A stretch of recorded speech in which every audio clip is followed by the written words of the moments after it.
They only invited her because they wanted to watch her beg, not to inherit, not to belong, just to sit there and feel small. She arrived quietly, wearing a dress she had borrowed, and took the last seat in the room. No one greeted her. No one smiled, because everyone present believed the same thing. She had nothing, and she deserved nothing. If stories like this make you question how we judge people, stay with me and consider subscribing. Her name was Elena Rowe. To the family seated at the long polished table, she was an embarrassment. They whispered about her the way people whisper about things they don't want to touch. She's only here because she's family, technically. She probably thinks she'll get something.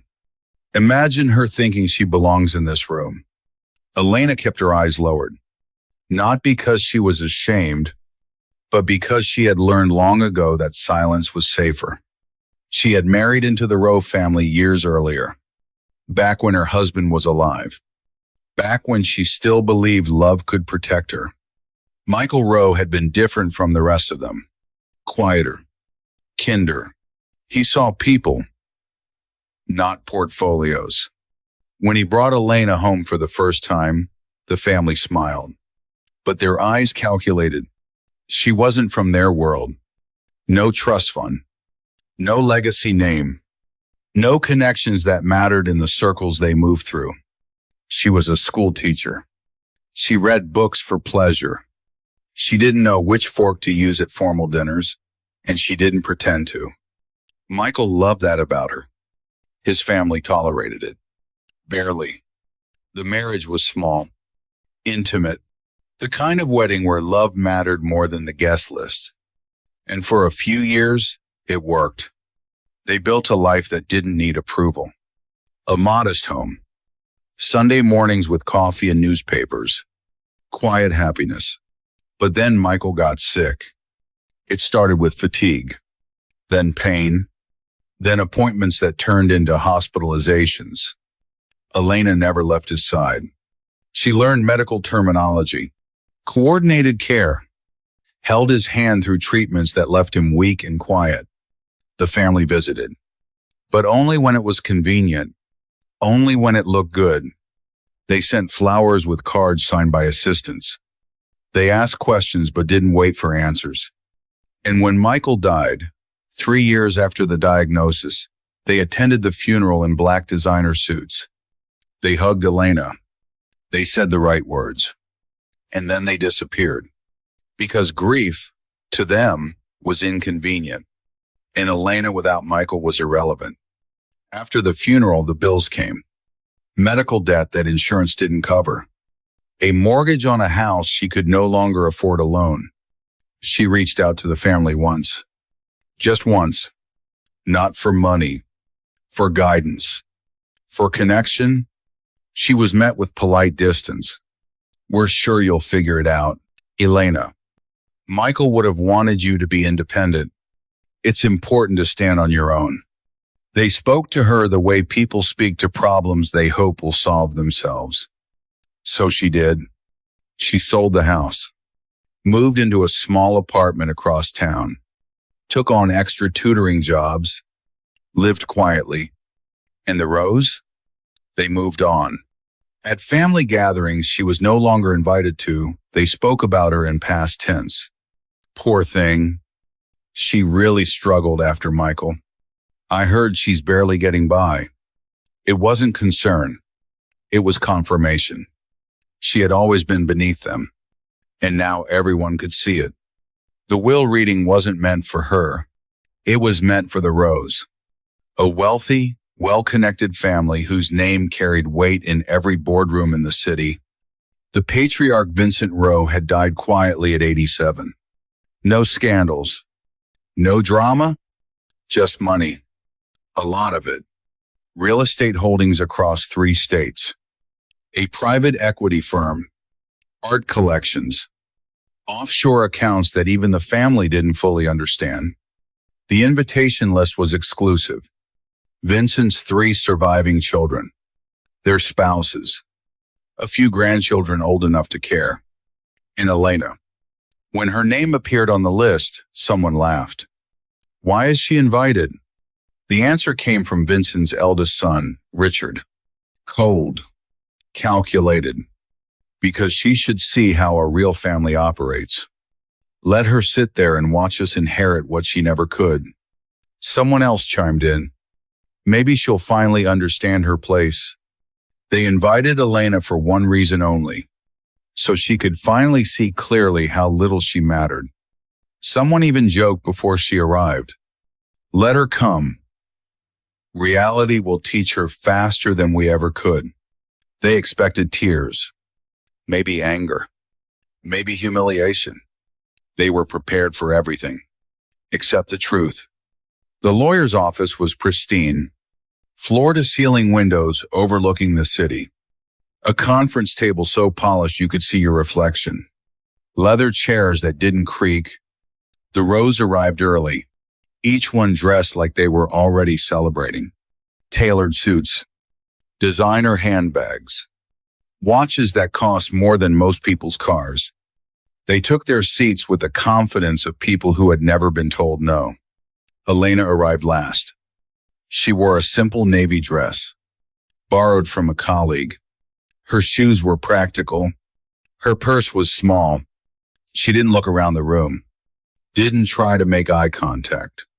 She simply took the empty seat near the end of the table. The one no one wanted? Richard smirked. His wife leaned over and whispered something. They both glanced at Elena. She didn't react.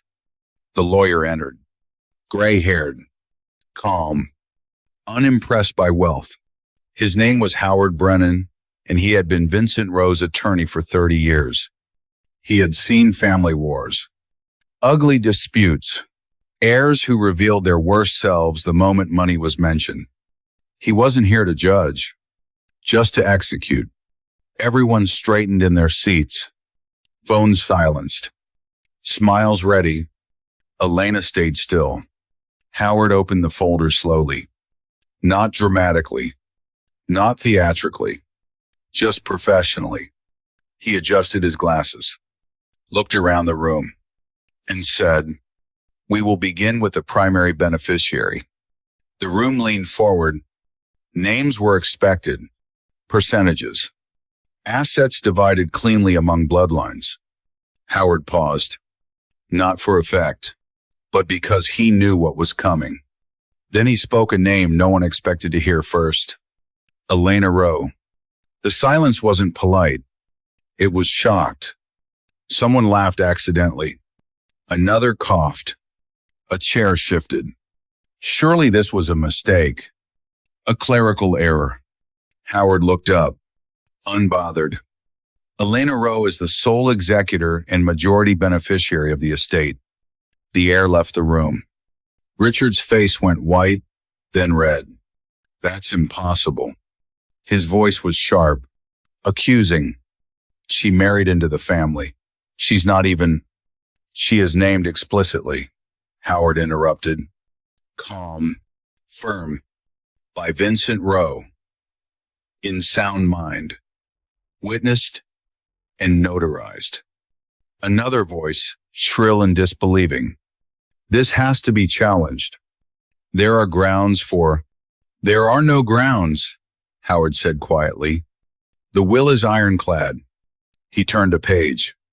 Elena Rowe is granted full control of the Rowe Family Trust, the equity firm, all real estate holdings, and the associated voting rights. Mouths opened. No words came out. Someone stood, sat back down. Eyes turned to Elena.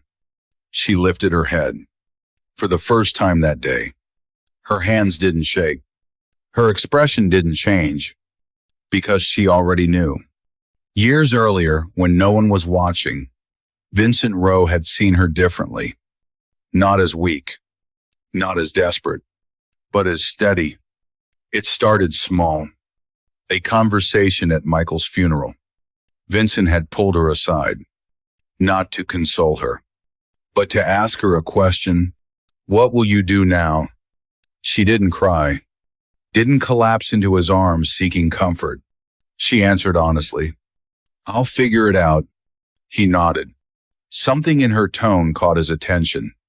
Months later, he called her, asked if she would help organize some of Michael's old files. Personal things, documents the family didn't care about. She agreed, not because she needed the connection, but because it felt like honoring Michael. She worked quietly, efficiently. She noticed discrepancies, small things, tax documents that didn't match, property deeds filed incorrectly. She mentioned them not to impress, but because they mattered. Vincent noticed. He asked her to help with more: estate planning, trust structures, things that required discretion. Elena didn't gossip, didn't ask for favors, didn't try to leverage the access. She just did the work. And over time, Vincent began to trust her in ways he had never trusted his own children. Because they saw money, she saw responsibility. Howard continued reading. The deceased stated explicitly that Elena demonstrated integrity, discretion, and loyalty when others did not. He looked up. He further noted that she was the only person who asked how he was doing, rather than how much he was worth. The words landed like stones. Faces hardened. Richard stood abruptly. This is final, Howard said. You may contest it, but I assure you, you will lose. Elena hadn't come to take something. She had come to finalize it. Stories like this remind us that dignity is often invisible until it isn't. The same people who mocked her now avoided her eyes. Richard's wife stared at the table. One of the grandchildren looked pale. Someone muttered under their breath, "This is ridiculous." Howard ignored it. He slid documents across the table. Elena, these require your signature. She reached for the pen. Her hand was steady. She didn't rush, didn't hesitate. She read each page, not because she didn't trust Howard, but because that's what responsible people do. Someone tried to speak. Elena, surely you can see that. She looked up, not unkindly, but not warmly either. I'm listening. The man faltered. We just think that family should. I agree, Elena said softly. Families should. She signed the next page. The implication hung in the air. They hadn't been family to her. Not when it mattered. Richard tried a different approach. Forced calm. Elena, let's be reasonable. You don't know the first thing about running a business. She looked at him. I've been helping run it for 3 years. Silence. Vincent trusted me with the restructuring, the offshore accounts, the legal filings. Her voice didn't rise. Didn't need to. I know exactly what I'm doing. Another family member leaned forward, desperate now. What about us? We're his children. Elena finished signing. She set the pen down. You'll receive what Vincent allocated. Howard nodded. Each of you will inherit a fixed sum, generous by any standard, but not controlling interest, not decision-making power, not the legacy. The room felt smaller, colder. One by one, they stood, some with anger, some with disbelief, none with grace. Elena stayed seated until the paperwork was complete. When she finally stood to leave, the room parted without a word. Not because she demanded it, but because respect had finally caught up to reality. Outside, the city hummed. Traffic, voices, life continuing as if nothing had changed. But everything had. Elena paused on the sidewalk, not to celebrate, not to boast, but to breathe. She thought of Michael. How he would have laughed. Not cruelly, but with that quiet satisfaction he always had when the universe corrected itself. She thought of Vincent, the old man who had seen her when no one else did, who had bet everything on the belief that character mattered more than blood. She had spent years being underestimated, years being pitied, years being ignored.